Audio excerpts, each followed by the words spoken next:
Bonjour à tous, bienvenue dans ce nouveau webinaire organisé par lepetitjournal.com, le journal des Français à l'étranger, votre quotidien en ligne. Je suis Hervé Hérault, le président et le fondateur des éditions lepetitjournal.com. Merci à vous tous de vous être inscrits aujourd'hui pour ce webinaire sur la thématique expatriés, comment simplifier la gestion de vos flux et de votre épargne. Un webinaire organisé en partenariat avec notre partenaire Bredespace. On reçoit aujourd'hui Thomas Giraud, qui est le directeur de Bredespace Banque Privée. Il va répondre pendant 3/4 d'heure, 1 heure à toutes vos interrogations, toutes vos questions sur cette thématique de la gestion des flux, de la gestion de son épargne quand on vit loin, quand on est à distance.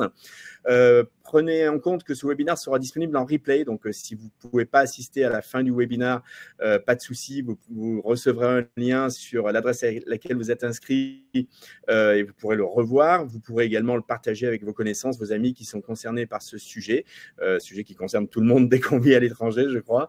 Donc, n'hésitez pas évidemment à le partager autour de vous. Il y aura un article dans lepetitjournal.com dans les prochains jours aussi, avec la vidéo YouTube, donc encore plus facile, je dirais, à faire connaître, à partager. Donc, faites-le bien savoir. On va utiliser le petit onglet questions qui est en bas à droite comme fil de chat. Alors, il y a marqué chat aussi à côté, mais on va utiliser questions. Et pour poser une nouvelle question, je vais vous mettre un petit bonjour. Hop, voilà, bonjour. Donc, faites-nous signe.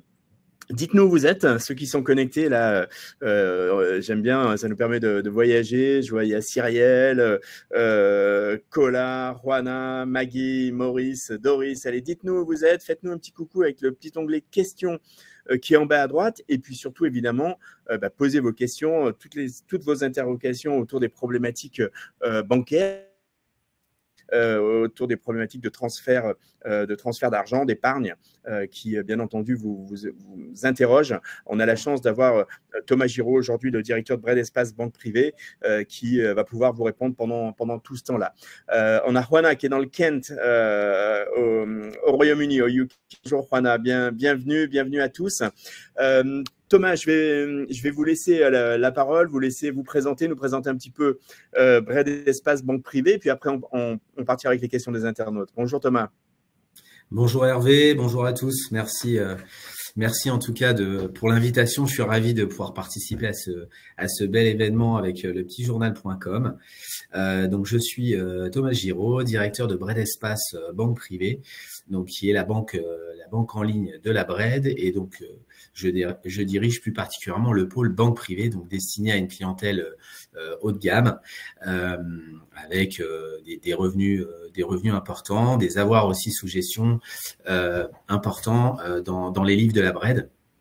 Et donc on travaille un petit peu partout dans le monde, puisque on a la chance de s'occuper notamment de tous les clients non résidents, donc les non résidents à la fois des Français expatriés aux quatre coins du monde, mais également des étrangers qui souhaitent venir investir en France et qui ont un besoin d'un partenaire bancaire à Paris, et donc on peut également accompagner.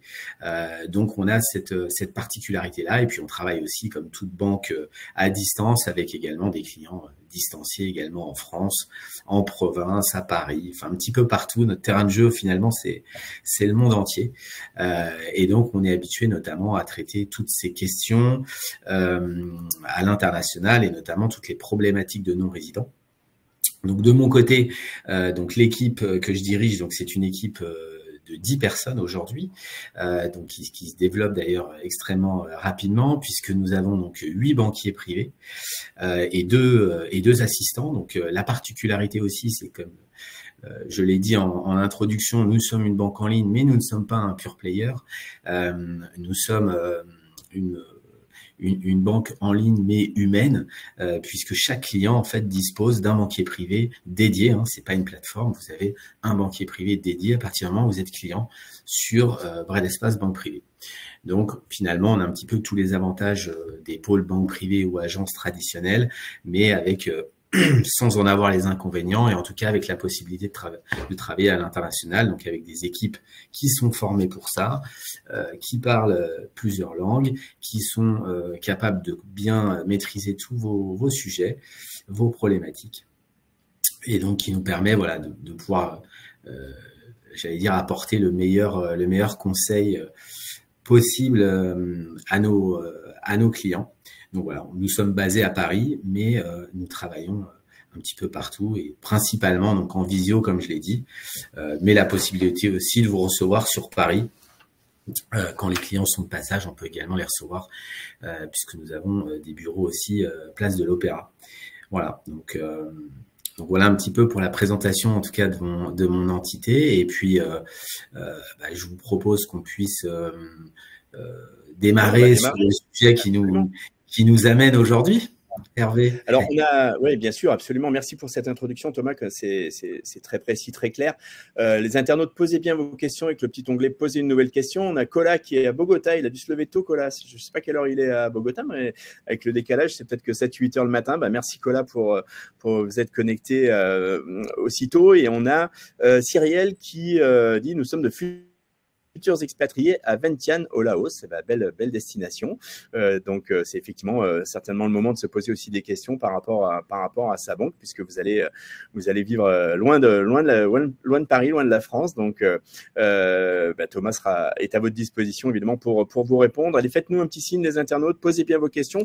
Moi, je vais peut-être ouvrir la première question, le débat, Thomas, sur par rapport, en fait, aux critères qu'il y a à prendre par rapport au taux de change, parce que donc, du coup, on vit à l'étranger, on part de ce principe puisque ça concerne évidemment la plupart de nos internautes, on est payé dans la monnaie locale. Donc, quelle est la recommandation et quels sont un petit peu les critères que vous recommandez de prendre en compte? Alors effectivement, je pense que c'est la meilleure question pour démarrer, en tout cas sur ce sujet, puisque c'est aussi pour ça que j'ai souhaité intervenir sur le sujet des devises. En fait, nous on part d'un postulat très simple, hein, c'est que en tant que non-résident, vous travaillez donc à l'étranger et donc vous êtes payé à l'étranger.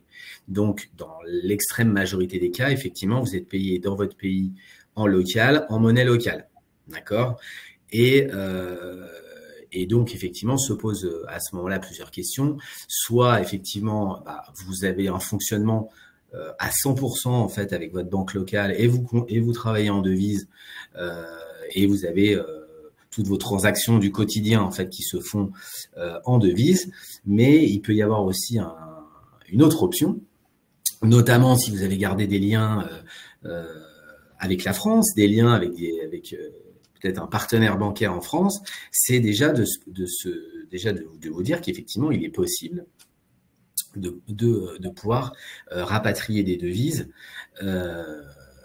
en France. En tout cas, chez nous, à la Bred, ça fait partie, c'est un de nos facteurs de différenciation aujourd'hui très important, c'est que on est en capacité de travailler avec les principales devises. Donc, déjà, vous avez un premier choix de, effectivement, soit vous conservez vos devises dans votre pays aujourd'hui, soit vous pouvez les rapatrier en France. Vous n'êtes pas obligé de les convertir en euros. Hervé posait la question sur les taux de change. Effectivement, le taux de change, en fait, il va s'appliquer si jamais vous demandez à convertir, par exemple, des dollars, des USD en euros. Bon, là, effectivement, il y aura un taux de change qui va s'appliquer et puis la banque va va également facturer des frais pour l'opération et pour le virement international. L'opportunité que nous avons ici à la Bred, c'est que justement, vous pouvez décider d'envoyer soit des euros, soit, par exemple, du dollar. Pourquoi? Parce que chez nous, vous avez la possibilité d'avoir des sous-comptes en devises. Donc ça, c'est très important. Aujourd'hui, la plupart des banques sur Paris, en fait, vous avez un compte en euros et personne ne se pose la question. Et surtout, en général, si vous souhaitez transférer, par exemple, des dollars, la banque, en fait, va les convertir d'office et va vous facturer en conséquence. Donc ça, c'est très important. C'est que le fait d'avoir la possibilité de recevoir des devises, c'est que nous, on va créer des sous-comptes en devises. Et à partir du moment où vous ferez des opérations à l'international, à partir du moment où vous voulez rapatrier, ou c'est valable dans l'autre sens aussi, hein, rapatrier ou envoyer des fonds de la France vers votre pays de résidence, sachez que vous avez l'opportunité à chaque fois de déterminer sur quelle devise vous voulez agir. Donc nous, ça nous permet de recevoir par exemple des livres sterling et également d'en envoyer. Donc ça, au travers d'une ligne dédiée, ce qui vous permet en fait d'éviter justement à chaque fois de changer, de faire le change et de subir éventuellement les fluctuations du marché et d'ajouter en fait tout simplement des frais supplémentaires qui sont qui peuvent être très élevés, notamment si les montants deviennent importants. Donc ça, déjà, c'est un premier point hyper important à retenir. On a la possibilité de travailler là-dessus. Donc l'idée, en fait, c'est d'anticiper, de se poser les questions avant. On en discute. Et nous, c'est l'intérêt aussi de bénéficier de notre expertise, c'est que nous, on sera à même de vous conseiller quel est le plus judicieux pour vous. Est-ce que effectivement, c'est de conserver des devises, est-ce que c'est de les changer, est-ce que c'est de les laisser dans votre pays de résidence. Enfin, après, on va regarder aussi en fonction de tout ça au travers de vos projets, bien entendu. Mais c'est un point très important. D'accord. Donc, du coup, si je comprends bien, en fait, par exemple, je travaille aux États-Unis, je suis payé en dollars, je constitue un pécule que je veux placer en France, je peux le placer chez vous en dollars. Donc, du coup, j'évite des frais bancaires, c'est bien ça? Ouais, exactement. Et je peux miser aussi sur la monnaie, c'est-à-dire en me disant, peut-être que l'euro va baisser un peu par rapport au dollar, donc c'est plus intéressant pour moi de garder des dollars. Et ça, c'est aussi l'expertise que vous apportez. Exactement. Donc en fait, il y a deux niveaux. Il y a le premier niveau, ce que je vais appeler le premier niveau, c'est vraiment la gestion des flux. Donc c'est ce que je partageais avec vous sur la possibilité effectivement de transférer des devises. Donc effectivement, vous pouvez être aux États-Unis, être payé en dollars, avoir des dollars, mais vous dire tiens, j'ai malgré tout, je souhaite quand même rapatrier mes dollars en France, à Paris. Donc ça c'est possible, d'accord. Donc ça c'est le premier niveau. Déjà c'est cette facilité qu'on a à pouvoir faire des transferts en devises. Ensuite, le deuxième niveau, c'est une fois que j'ai fait ça, c'est soit j'ai un projet dans l'immédiat en France, mais dans ce cas-là, vous me direz, c'est que derrière vous allez reconvertir en euros, donc bon, c'est peut-être pas forcément très utile tout de suite. Ou là, vous dites non, je vais conserver mes dollars parce que on peut penser peut-être que le dollar va se renforcer vis-à-vis de l'euro, vous avez tout intérêt justement à conserver vos dollars, et dans ce cas-là, nous, on va vous proposer de les rémunérer. Donc ça, c'est le deuxième niveau, c'est-à-dire qu'on fait aussi de l'épargne en devises. On peut rémunérer vos comptes en devises. Donc là, autre particularité chez Bradespace Banque Privée, puisque nous disposons donc grâce à la BRED, d'une salle des marchés avec un accès direct au Forex. Le Forex, en fait, c'est le marché d'échange. C'est là où vous pouvez faire vos transactions et vos placements en devises. Et ça, donc nous, on a un accès direct via notre salle des marchés et tous les matins, on reçoit une cotation pour les principales devises et on sait à combien on peut rémunérer chaque devise. Donc, on a une cotation par jour. Après, ça peut se faire au travers, par exemple, d'un compte à terme. Par exemple, si vous avez une durée précise de placement, on peut vous dire, tiens, on va placer les fonds, je sais pas moi, sur 1 mois, sur 3 mois, sur 6 mois. On peut aller jusqu'à 1 an comme ça. Donc, avec des grilles de taux différentes et qui fluctuent chaque jour. Et puis, on a également la possibilité de rémunérer des comptes courants. Donc ça aussi, c'est très important parce qu'aujourd'hui, en France, personne ne rémunère de compte courant en euros. Ça n'existe plus. Enfin, en tout cas, ça n'existait plus du temps des taux bas, alors même s'ils sont remontés depuis 2 ans. Mais disons que ce n'était plus un sujet en France, finalement. Les comptes rémunérés, en fait, ça n'existait plus. Bon, sachez que c'est une particularité des devises, c'est que vous avez la possibilité aussi de rémunérer du compte courant. Donc là, c'est pareil, vous avez un taux AJ. Et qui vous permet aussi de dynamiser votre ligne en devise. Donc ça, c'est hyper important. Et donc après, on a aussi encore le niveau au-dessus. Là, on peut aussi vous proposer ce qu'on appelle les produits structurés sur mesure en dollars. Où là, en fait, on va plutôt être sur de l'épargne plus moyen-long terme. Là, quand j'évoque les comptes courants rémunérés, les comptes à terme, on est plutôt sur de l'épargne court terme, mais sur de l'épargne moyen-long terme, on va dire à horizon 3 ans, 4 ans, 5 ans, voire plus. Là, on peut même vous proposer des produits structurés sur mesure. On travaille au-delà de la salle des marchés de la BRED, on travaille également avec la salle des marchés de Natixis, qui fait partie également du même groupe, Natixis CIB, et qui nous permet aussi de faire des produits comme ça sur mesure en dollars personnalisés. Donc ça, c'est très important aussi, cette notion d'institut personnalisé, parce que aujourd'hui, c'est ce qui fait notre force. On sait que il n'y a pas deux pays équivalents en termes j'allais dire, d'économie, de lien avec la France, et donc on sait qu'il faut constamment s'adapter. On s'adapte constamment à vous, à vos besoins, à votre particularité, puisque aujourd'hui, le point essentiel, en fait, c'est votre pays de résidence fiscale. C'est ça qui détermine tout, en fait. C'est ça qui nous dit si on a ce qu'on a le droit de faire, de pas faire.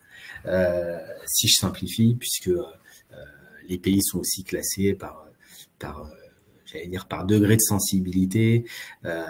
Et donc, le point de départ, c'est ça. Selon les pays, en fait, on sera plus ou moins à même de vous conseiller et de vous apporter des solutions bancaires. Allez, on va prendre... Oui, vas-y Thomas, pardon. Non, c'était vraiment, c'était sur cette partie, voilà, placement, c'est vraiment très important. Ah si, je termine juste sur la partie, sur cette partie-là, qui va aussi dans le sens des devises, notamment actuellement, mais c'est déjà le cas depuis un moment. Faut savoir aussi que les placements en dollars rapportent plus que les placements en euros. Je prends un exemple très simple. Aujourd'hui, vous avez un compte à terme en euros. On va vous rémunérer entre 3 et 3,50 sur une durée de 6 mois environ. Sur du dollar, on est à plus de 4%. Ouais, donc il y a un bel écart. Et autre intérêt, quand on fait des opérations comme ça avec le Forex sur les devises, c'est transparent. Il n'y a pas de fiscalité. Donc, de toute façon, en tant que non-résident, déjà, vous n'avez pas les prélèvements sociaux sur n'importe quel placement. Mais là, en plus, vous n'êtes pas taxé, en fait, sur les gains. Donc, ça aussi, c'est extrêmement important. Donc, non seulement ça rémunère mieux, mais en plus, avec une fiscalité plus avantageuse. Très bien. Allez, on va passer aux questions on va prendre un peu les questions des internautes. Merci Ariane, elle avait mis dans le chat et elle a recopié dans le petit onglet questions. C'est sympa, merci beaucoup. J'avais quand même repéré. Allez, je vais commencer avec la question d'Ariane. Justement, elle dit, étant donné le contexte économique à Singapour, j'imagine qu'Ariane est à Singapour, est-il plus intéressant de garder des Singapour dollars pour les changer dans 2 ans, par exemple? Et elle demande est-ce qu'il vaut mieux placer en France ou à Singapour pour des placements sans risque pour un petit épargnant? Alors, très bonne question. Effectivement, donc ça rejoint ce que je disais. Le premier point qu'on va regarder, c'est votre pays de résidence et la devise. Là, en l'occurrence, on parle de dollars singapouriens. Moi, je considère que à aujourd'hui, il n'y a aucun intérêt à les convertir en euros, c'est clair. En tout cas, à très court terme, puisqu'aujourd'hui, vous connaissez aussi le contexte ici à Paris, économique, politique, etc. Et donc, aujourd'hui, il n'y a pas d'intérêt, en tout cas à très court terme, à faire une opération de change quand on est à Singapour pour revenir sur de l'euro. Et d'autre part, nous, sur la partie devise placement, on n'intervient pas sur le dollar singapourien. Nous, on intervient vraiment sur les principales, alors, ce que nous on appelle principales, mais le dollar, l'USD, le dollar canadien, le franc suisse, la livre sterling, le shekel. C'est vraiment, on travaille principalement ces devises-là. Après, pour le reste, effectivement, ça, on peut pas les prendre dans nos livres. Mais en tout cas, oui, à aujourd'hui, il n'y a pas spécialement. Si vous n'avez pas de projet dans l'immédiat à Paris, aucun intérêt de faire une opération de change. Allez, une question de Doris qui demande quel est le taux de rémunération moyen de l'épargne en USD et en livres sterling sur les 12 derniers mois? Alors, je crois que tu nous avais donné sur 6 mois, mais… Alors oui, c'est surtout par rapport à la livre, en fait, puisqu'on a parlé du dollar. C'est ce que j'expliquais. Du coup, c'est que nous, on a une cotation en fait quotidienne, donc tous les matins directement sur le Forex. Donc, je peux vous donner la dernière, donc c'est celle de ce matin, et sur de la livre sterling. Alors, sur un an, on rémunère à 4,20 aujourd'hui. On rémunère à 4,20 sur un an la livre sterling. Donc, vous voyez, c'est bien au-dessus. Oui. C'est bien au-dessus de l'euro et pour le coup là on a énormément de clients sont au UK et qui souhaitent garder leur livre sterling, mais à la limite, les préfèrent les avoir en France que là-bas. J'ajoute un point sur le UK, un point cas particulier, c'est qu'on a, il y a une loi en fait qui passe l'année prochaine pour les résidents UK. Si jamais vous êtes non domicilié, vous serez taxé en fait sur vos revenus en France. Donc, tous les revenus, si vous percevez des revenus en France et que vous êtes résident UK non domicilié, vous serez taxé à partir de l'année prochaine sur les revenus qui sont perçus en France. Merci. C'est une petite parenthèse, mais et en fait tout ça est extrêmement mouvant, donc c'est d'où l'importance de confier ces sujets à des experts. C'est vrai que je l'ai pas dit, mais dans le cadre de ce que nous on propose et dans le cadre de l'offre banque privée, on propose aussi, vous avez accès à nos ingénieurs patrimoniaux, notamment qui sont spécialisés sur toute la partie internationale, donc fiscalité internationale, etc. Donc ça, c'est aussi hyper important quand même d'être conseillé correctement, tout simplement pour éviter soit des erreurs de déclaration, soit des doubles impositions si jamais vous avez été mal conseillé, que vous avez souscrit un produit et que vous auriez pas dû et que du coup vous vous retrouvez à payer à la fois en France et dans votre pays de résidence. Donc tout ça en fait, c'est souvent c'est assez mésestimé aussi, mais faut faire vraiment attention, notamment si on est quand on est sur des montants importants. Il faut pas se tromper avec tout ça. Donc nous on vous le propose, hein. Il n'y a pas de frais particuliers, on ne fait pas payer de consultation, mais en tout cas vous avez accès à nos services d'ingénierie patrimoniale, quel que soit le sujet. Allez, une autre question. Doris demande quel est le coût des forfaits bancaires BRED permettant d'avoir un compte avec deux monnaies, euros et US dollars? Alors, effectivement, donc on a une offre qui s'appelle la convention multidevise. Donc, effectivement, vous pouvez travailler en devise sur les 5 grandes devises que j'ai citées tout à l'heure. Donc, vous pouvez aller jusqu'à 5 lignes sous compte, en fait, par devise. En fait, votre carte, donc vous aurez une carte bancaire, en fait, classique, qui vous permet de faire des opérations en euros, mais qui vous permettra aussi d'accéder à vos lignes en devises. C'est-à-dire que, par exemple, demain, vous êtes aux États-Unis, vous avez besoin de faire une transaction, donc en dollars. Et bien, quand vous allez faire votre transaction, vous aurez un message qui vous demandera est-ce que vous souhaitez faire l'opération avec votre ligne en euros ou en dollars. Donc ça, c'est quand même hyper pratique aussi pour si vous êtes amené à voyager, et donc notamment sur les pays que je vous donnais tout à l'heure, donc Israël, la Suisse, le UK, les États-Unis et le Canada. Et ça, donc cette offre est facturée 20 € par mois, avec 6 mois offerts au départ. Donc en plus, ça vous permet de tester le service. Et après, en fait, c'est un forfait. Donc pour les gens qui voyagent beaucoup, 20 €, ça va très vite en commission quand on est à l'étranger. Merci pour la précision. Et en effet, Maurice demande, il dit, j'ai un compte titre dans une banque en France. Alors, je ne sais pas où il est, Maurice, mais bon, peut-être il va nous le préciser. Mais enfin, en tous les cas, il a un compte titre dans une banque en France et il demande, est-il possible de transférer tout ou partie de mon portefeuille à BRED Espace? Alors oui, effectivement, les comptes titres, effectivement, se transfèrent.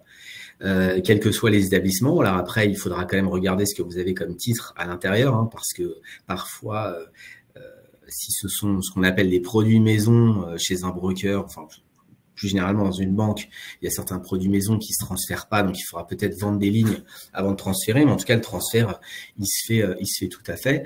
Mais je reviens à ce que je disais tout à l'heure sur première question, quel est votre pays de résidence fiscale? Parce qu'effectivement il faut quand même toujours faire attention à ça.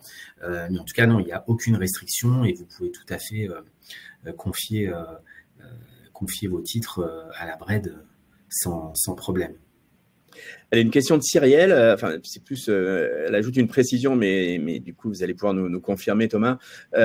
Donc Cyrielle qui part à Vientiane au Laos, elle dit il y a une BRED à Vientiane, nous serons payés en dollars, et nous pourrons donc rapatrier des dollars en France. Donc du coup avec la BRED, vous pouvez bien c'est bon. Effectivement, ouais. Alors c'est vrai que je l'ai pas quand j'ai présenté mon entité tout à l'heure, j'ai pas extrapolé sur la Bread, mais la Bread est présente à l'international, effectivement, avec des succursales dans des pays étrangers, notamment en Asie du Sud-Est et notamment au Laos. Donc effectivement, ça s'appelle la BFL là-bas. On travaille énormément avec eux, puisqu'effectivement, on a des clients qui sont à la fois chez eux et chez nous, et donc ça facilite les transferts.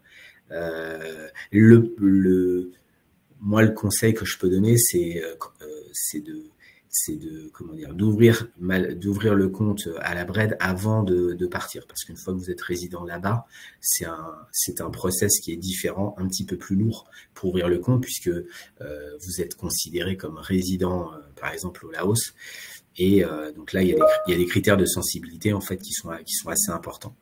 Mais en tout cas, ça facilite les choses. Vous pouvez très bien passer par BFL, et on est en lien avec eux pour tous ces sujets-là. Mais oui, tout à fait. C'est un exemple concret. Vous êtes payé en dollars là-bas. Vous pouvez, à partir du moment où vous transférez des fonds à Paris, vous n'êtes pas obligé de les convertir, en fait. Vous pouvez garder vos dollars. Maggie demande, votre offre s'adresse aux clients haut de gamme, c'est ce que vous avez dit en introduction, Thomas. Donc, elle demande à partir de quel revenu ou Alors oui, en fait, on a des critères de revenus et d'avoir en fait de placement chez nous. Le critère de revenu, en fait, c'est les revenus, c'est 120 000 euros minimum à l'année pour un couple. 90 000 pour un célibataire, 120 000 pour un couple, et après en fait on gère des clients qui ont des avoirs en fait entre 50 000 euros et 3 millions. D'accord, très bien, merci pour la précision. Ça laisse de quoi faire. En effet. Doris veut une précision. Elle dit donc quels sont les plafonds à ne pas dépasser pour ne pas avoir de frais supplémentaires, que ce soit par virement, par paiement, par carte. Alors, il n'est pas vraiment question de plafond, puisque en général, en tout cas pour tout ce qui est frais, par exemple sur des frais de change ou des ventes de devises, des achats ou des ventes de devises, en fait, il y a toujours une commission forfaitaire. Donc, en l'occurrence, oui, il vaut mieux partir sur des montants élevés parce que ça coûte moins cher, puisqu'il y a un forfait minimum en fait chez nous qui est de 21 euros. Et après, en fait, vous avez une commission qui est dégressive. Une commission proportionnelle qui est dégressive plus le montant est important. Donc oui, vaut mieux faire regrouper ces opérations. En fait, c'est plus intéressant de virer, par exemple, je sais pas moi, une fois 48 000 euros sur l'année que de virer 4 000 euros tous les mois. Ou forcément, à chaque fois, vous aurez un forfait minimum. Ben voilà qui est très clair. On est à peu près à la moitié de ce webinaire. Les internautes continuent à bien poser vos questions avec le petit onglet questions. Poser une nouvelle question qui est en bas à droite. On a encore une petite demi-heure avec donc Thomas Giraud, directeur de Bread Espace Banque Privée, qui est là pour vous répondre à toutes vos questions. Moi, j'ai une question. En fait, j'aimerais savoir, Thomas, votre recommandation sur savoir est-ce qu'il est préférable de conserver son salaire en devise locale ou de le convertir en euros le plus rapidement possible, immédiatement? Alors, la question, tout va dépendre de la monnaie. Qu'est-ce que c'est quelle est la monnaie locale en fait? Comment est positionnée cette monnaie par rapport à l'euro? En général, quand c'est des devises, les principales devises en fait, je pense que il faut quand même les conserver un petit peu. C'est plus quand on est dans un pays peut-être un peu plus exotique, avec une monnaie moins forte, où là, effectivement, vous avez intérêt à convertir en euros. Allez, on a un autre cas de figure. C'est Isabelle qui travaille en Turquie et elle est payée en US dollars. Elle a des comptes titres en France, une assurance vie, un livret d'épargne et elle demande est-ce qu'il serait plus intéressant d'épargner en dollars en Turquie plutôt que de transférer des dollars chaque mois en France. C'est un cas de figure intéressant. C'est-à-dire finalement, il vaut mieux. Bien sûr.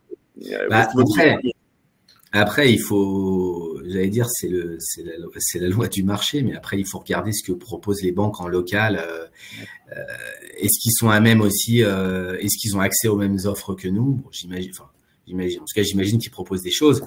Mais après, effectivement, il faut comparer. Qu'est-ce qui est le plus intéressant? Est-ce que eux peuvent aussi vous rémunérer vos devises? Et si oui, à quel niveau? En tout cas, Et puis après, c'est toujours intéressant. Nous, on est à votre disposition et puis on peut comparer. En tout cas, nous, on peut vous faire part de nos offres et vous dire ce qu'on pourrait vous proposer. Et puis après, il faut voir si effectivement, localement, ils peuvent faire mieux ou pas. Okay. Doris se demande, avez-vous des solutions pour les expatriés qui gagnent l'équivalent de 35 000 € par an pour un célibataire? Alors, j'ai cru comprendre que c'était plus que ça, parce que vous avez dit 90 000, mais peut-être que... Alors ça, on a une solution. Alors, on a aussi des solutions, hein. Il n'y a pas de difficulté particulière par rapport à ça. Simplement, de mon côté, en fait, je dirige le pôle banque privée. Mais Bread Espace, qui est la banque en ligne de la Bread et qui s'adresse à la clientèle internationale, dispose d'un pôle, ce qu'on appelle retail, en fait, où effectivement, avec ce niveau de revenus, en fait, vous pouvez tout à fait travailler avec nous sur cette partie-là. Donc c'est un autre pôle avec d'autres interlocuteurs, mais qui sont tout à fait aussi à même de vous répondre et de vous prendre en charge correctement. D'accord. Mais dans ce cas-là, je pourrais vous donner les coordonnées si vous souhaitez. Ouais, je vois que Cyrielle est aussi intéressée puisqu'elle dit qu'ils sont un couple avec 70 000 USD de revenus annuels, si je comprends bien. Est-ce qu'il y a un bon moment pour effectuer ces conversions de devises? C'est-à-dire, je sais pas, est-ce qu'il y a des implications fiscales? Est-ce qu'il faut faire ça avant une certaine date dans l'année? Est-ce qu'il faut faire ça plutôt très régulièrement? Quelle est votre recommandation à ce sujet? Non, il y a pas spécialement de moment. Je crois qu'il faut que ça réponde à un besoin. Il faut que ça réponde à un besoin tout simplement. En tout cas, il n'y a pas d'impact fiscal particulier à le faire à telle ou telle date. Et je crois que tout l'intérêt justement, c'est d'anticiper et de piloter cette gestion-là à l'avance en fonction de ses projets, en fonction de ce que, par exemple, la Bread pourrait vous proposer, etc. Mais en tout cas, non, il n'y a pas de règles spécifiques à respecter en la matière. Ok. Allez, les internautes, posez vos questions avec le petit onglet questions qui est en bas à droite. Peut-être, ce serait intéressant, Thomas, de voir pourquoi, puisque nos internautes sont à l'étranger, ils sont payés localement, donc dans la devise locale, et forcément, donc du coup, l'argent arrive sur une banque locale. Pourquoi finalement il est si important de choisir une banque en France et d'avoir un socle d'épargne en France? Eh bien, il y a pour plusieurs raisons. La première, c'est qu'en tant que non-résident, toutes les banques ne vont pas vous ouvrir les portes facilement. Oui. Je suis peut-être un peu direct, mais aujourd'hui, la réalité du marché à Paris, c'est ça. C'est que peu de banques, en dehors de la Bread en tout cas, souhaitent véritablement travailler avec une clientèle de non-résidents et sont à même de vous accompagner aussi, hein, puisque la plupart du temps, nos concurrents sont pas calibrés pour pouvoir vous suivre, soit ils maîtrisent pas en fait les sujets effectivement de non-résidents. Il y a la question après de la joignabilité, pardon. Enfin, il y a plein de choses comme ça qui sont très importantes. Donc le premier point, c'est ça, c'est non-résident en général. Sur la place de Paris, c'est compliqué. Donc ça c'est la première chose. Et après effectivement, vous pouvez aussi avoir des banques qui vous créent des soucis si jamais vous rapatriez des devises parce que ça va pas les arranger, parce que ils n'auront pas les outils pour traiter correctement, parce qu'ils vont vous demander de convertir d'office en euros, c'est tous ces sujets-là en fait. Hein. C'est des questions de praticité en fait, qu'on n'imagine pas d'ailleurs quand on est ici à Paris, on s'imagine pas que si demain on part à l'étranger, on va rencontrer des difficultés, parce que souvent on garde la banque qu'on avait avant de partir. Et on se rend compte après que finalement, j'allais dire la qualité de la prise en charge et du traitement du client, c'est plus du tout la même quand vous êtes à l'étranger. Donc c'est vraiment, voilà, c'est très important. Vous pouvez avoir d'excellentes relations, et d'ailleurs c'est souvent le cas, hein, vous avez d'excellentes relations avec votre banque tant que vous êtes à Paris, et le jour où vous partez à l'étranger, tout se complique parce qu'ils sont pas forcément armés pour traiter correctement vos demandes et surtout maîtriser les nouvelles problématiques que vous allez avoir à gérer. Alors, on est peut-être dans le cas de figure d'Isabelle, puisque Isabelle dit « Ma banque me dit qu'en tant que résidente expatriée, je ne peux pas transférer mes comptes d'une ville à l'autre en France, ni ouvrir un compte bancaire dans une autre banque en France. Est-ce que je n'ai aucune marge de manœuvre pour bouger mes comptes bancaires en France ?» Je pense qu'elle a subi une petite pression de son banquier. Alors, sur la première partie de la question, je suis d'accord. Effectivement, changer de domiciliation, enfin, en l'occurrence, changer d'agence quand on est non-résident, c'est extrêmement compliqué puisque, comme je l'ai dit, déjà d'une part, les principales banques de la place veulent pas trop s'aventurer sur la clientèle de non-résidents et en plus, souvent, ça reste sur, comment dire, les clients non-résidents sont logés dans des cellules dédiées et donc ils n'ont pas forcément, enfin en général vous pouvez pas aller où vous voulez en fait et dans l'agence que vous souhaitez, ça c'est clair. Après par contre la deuxième partie de la question, on est là pour ça, en tout cas nous on travaille avec les non-résidents effectivement, ce qui est pas le cas de tout le monde, mais encore une fois je me répète, mais ce qui est très important c'est le pays, votre pays de résidence fiscale en fait. C'est pas du tout la même approche si vous êtes en Allemagne que si vous êtes en Thaïlande par exemple. Parce que c'est pas du tout le même niveau de risque, donc on n'aura pas du tout les mêmes diligences à l'entrée en relation. Le dossier, effectivement, sera, pour être honnête, beaucoup plus simple et beaucoup plus light si vous êtes en Allemagne que si vous êtes en Thaïlande, par exemple. Mais ça ne nous empêche pas de travailler. Parfait. Une question de Doris qui demande, est-ce qu'on peut faire un virement depuis un compte Bread Espace en dollars vers un compte qui n'est pas domicilié aux USA, mais qui accepterait des US dollars? Alors, elle donne l'exemple de 5. Bien sûr, sans problème. Voilà, donc Doris est rassurée. Peut-être qu'on peut… Quels sont les produits d'épargne et la stratégie que vous recommandez pour faire fructifier son épargne quand on est un expatrié? Qu'est-ce que vous proposez, suggérez, vers quoi vous orientez? Alors, nous, notre leitmotiv, c'est de toujours vous proposer quelque chose de personnalisé, d'individualisé. Donc évidemment, ça va dépendre de vos projets.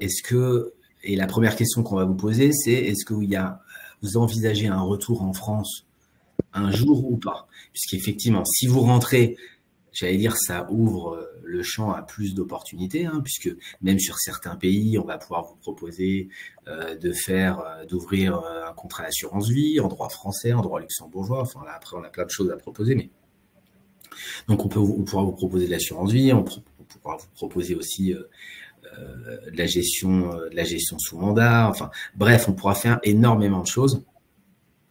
Et donc là, on va vous proposer d'accéder à toutes les classes d'actifs qui existent aujourd'hui en France. Donc, une offre assez exhaustive. Après, dans le cas où il n'y a pas de retour en France de prévu, là, on va surtout se concentrer sur les produits dont j'ai parlé tout à l'heure. Donc là, on va être sur des produits beaucoup plus simples. En tout cas, on va pas parler d'enveloppe fiscale ou de produits comme ça. On va rester sur du compte rémunéré, sur du compte à terme, ce que je disais tout à l'heure, sur des produits structurés. Donc voilà, simplement, ça va réduire le champ des possibles. Donc c'est aussi pour ça, voilà, c'est aussi pour ça que c'est important que vous ayez un banquier privé qui puisse maîtriser les sujets, bien vous connaître, parce que ça, c'est des questions importantes. On peut très très vite se retrouver en défaut de conseil en fait hein, sur ces sujets-là. Il faut être extrêmement vigilant et c'est pareil. On peut être rattrapé par un banquier qui maîtrise pas ces sujets et par exemple qui vous a proposé de l'assurance vie de droit français alors que vous rentrez pas en France. Enfin, ça c'est des cas malheureusement, c'est déjà arrivé. Donc il faut faire très attention à ça. Ok, très bien. Peut-être Thomas, pouvez nous décrire un petit peu comment vous travaillez, puisque vous avez l'habitude, vous l'avez dit, de travailler à distance. Donc, depuis le premier contact, comment ça se passe? Là, peut-être, j'espère, un de nos internautes va prendre contact avec vous, avec vos équipes. Du coup, vous faites quoi? Un premier bilan, une sorte d'audit, de dire un petit peu la situation de chacun, les besoins, les projets? Exactement. Donc donc moi effectivement, je suis le point d'entrée. Ensuite, à partir du moment où vous êtes intéressé pour aller plus loin et éventuellement devenir client de la Bred, moi ce que je propose, donc c'est dans ce cas-là, je confie le dossier à un des banquiers qui va prendre contact avec le client. Et puis là, effectivement, premier rendez-vous découverte. Donc nous, on vous demandera effectivement de remplir un document aussi en amont. Et c'est de pouvoir faire un premier entretien découverte pour vous connaître, votre situation personnelle, familiale, financière, patrimoniale, etc. Et qu'on puisse vous conseiller au mieux, qu'on regarde aussi en fonction de votre pays de résidence. Donc oui, en général, on commence comme ça, un premier rendez-vous découverte. Et puis après, ça se fait naturellement, sachant que, comme je l'ai expliqué, on travaille à distance. Donc la plupart des contrats qu'on propose en fait se font sous forme de signature électronique. Et puis après, les rendez-vous se font sous forme de visio.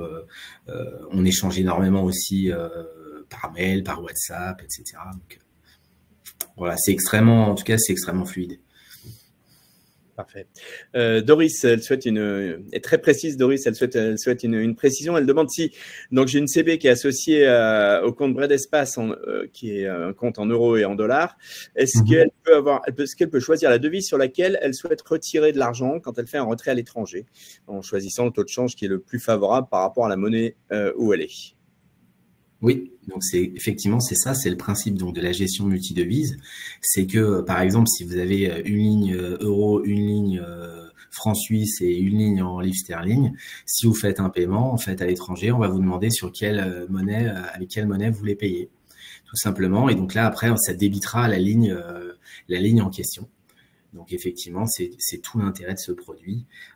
Et d'ailleurs je crois qu'il y avait une question par rapport au prix que j'ai évoqué tout à l'heure sur les 20 €. C'est un forfait. Donc, oui. Par rapport à la question sur des éventuels frais supplémentaires, si on dépasse un certain montant, etc. Non, pas du tout. Hein, c'est forfaitaire. Donc, plus vous utilisez, plus c'est intéressant. En effet. Allez, on arrive pas au terme, mais bientôt au terme de ce webinaire. Posez bien vos toutes dernières questions, les internautes. On a la chance d'avoir encore avec nous Thomas Giraud, le directeur de Bred Espace Banque Privée. Thomas, je sais que c'est pas le sujet du webinaire d'aujourd'hui, mais ça concerne évidemment nos internautes et la banque. C'est la partie immobilier, parce que je sais que c'est un vrai sujet souvent pour nos internautes. C'est comment emprunter en France quand on est un résident à l'étranger, et est-ce que par rapport au marché aujourd'hui, au taux, est-ce que c'est des projets que vous accompagnez et que vous pouvez éventuellement favoriser?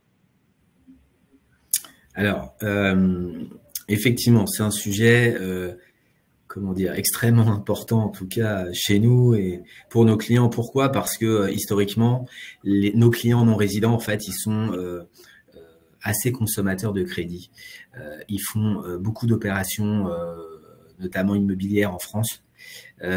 Donc, on a été historiquement énormément sollicité. On fait beaucoup de financement. Alors, effectivement, ça, c'est le point de départ. Maintenant, le contexte aujourd'hui a un petit peu changé quand même. Hein, soyons clairs, la remontée des taux est passée par là. Aujourd'hui, on a des taux qui tournent aux alentours des 4%, alors qu'on était à 1 il y a 2 ans.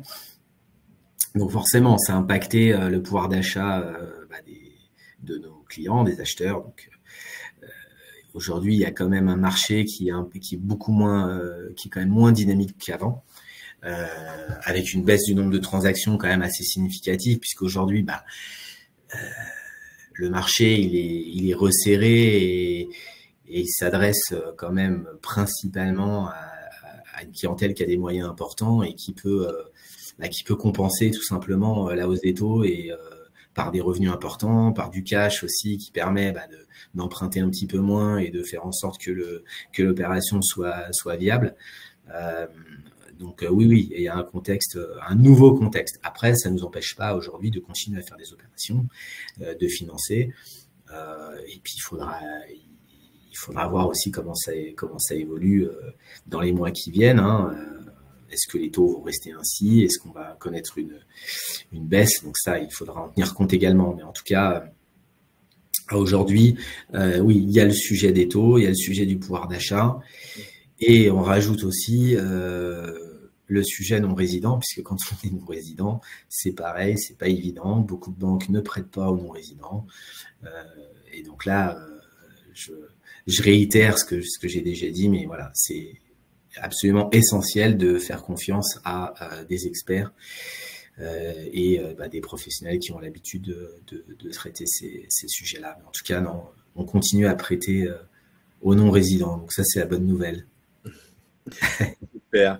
Allez, une nouvelle question de Doris qui demande: est-ce que Bread Espace Banque Privée propose aussi des comptes multidevises pour les entreprises qui doivent faire des transactions avec des clients et fournisseurs en euros, en USD? En fait, du coup, là, on a abordé vraiment les particuliers, mais est-ce que vous travaillez aussi Bread Espace Banque Privée avec les entreprises? Eh bien, pour une fois, je vais répondre non. Malheureusement, nous, notre périmètre et notre champ d'intervention se limite au privé, en fait, aux personnes physiques. Donc, on n'intervient pas du tout, on n'intervient pas sur les sociétés. Voilà la réponse pour Doris. Très bien. Est-ce que vous avez des toutes dernières questions, les internautes? C'est le moment. Sinon, Thomas, je vais vous laisser la parole peut-être pour un mot de conclusion et nous redire à quel point finalement c'est intéressant et important de faire attention à la gestion de ses flux, de son épargne et aux devises et de nous redire finalement que votre service est particulièrement adapté pour ça. Ok, écoutez, déjà je voulais commencer par vous remercier pour les questions, tout à fait légitimes, compréhensibles, effectivement, que tous nos clients se posent sur le sujet des devises. Donc merci beaucoup. En tout cas, j'espère avoir apporté l'éclairage que vous attendiez. En tout cas, et pour conclure sur cet événement, voilà, je veux vraiment réinsister sur le fait que dans le cas des non-résidents, en fait, il faut vraiment s'adresser à des experts, des vrais professionnels, à avoir un partenaire bancaire solide qui vous connaissent bien, qui sont en capacité de répondre à vos demandes. Ça, c'est le point essentiel. Avoir aussi la structure qui le permet, être en capacité de pouvoir échanger et qu'on puisse vous répondre dans des délais rapides. Tout ça est extrêmement important. Parfois, rien que le contact peut être compliqué, puisque si on n'est pas organisé parfois c'est même compliqué pour appeler à l'étranger, par exemple, dans certaines banques ou dans certaines agences. Donc en fait, c'est tout ça. En fait, il faut pas le minimiser. C'est très important. Donc il y a la praticité, il y a la qualité de la prise en charge, il y a l'offre globale que la banque peut vous proposer. Donc on a parlé aujourd'hui, on a illustré avec le cas des devises, mais après il y a plein d'autres sujets.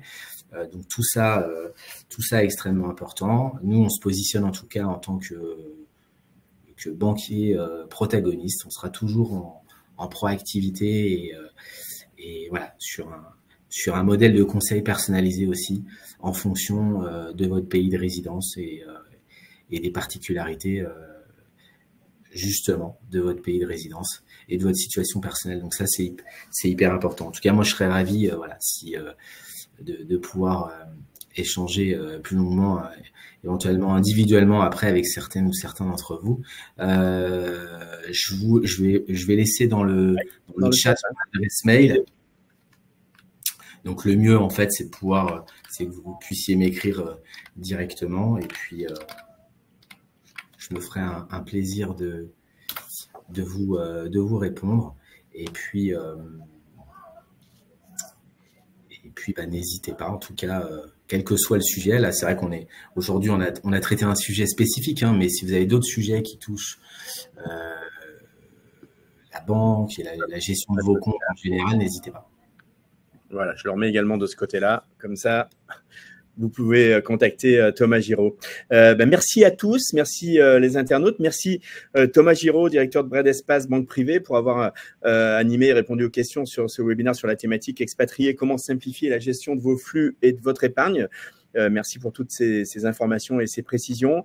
Merci les internautes. Bonne journée ou bonne soirée selon où vous êtes. Et puis à très bientôt pour d'autres webinaires avec lepetitjournal.com. Merci Thomas, merci à tous. Au revoir. Merci à tous. Au revoir.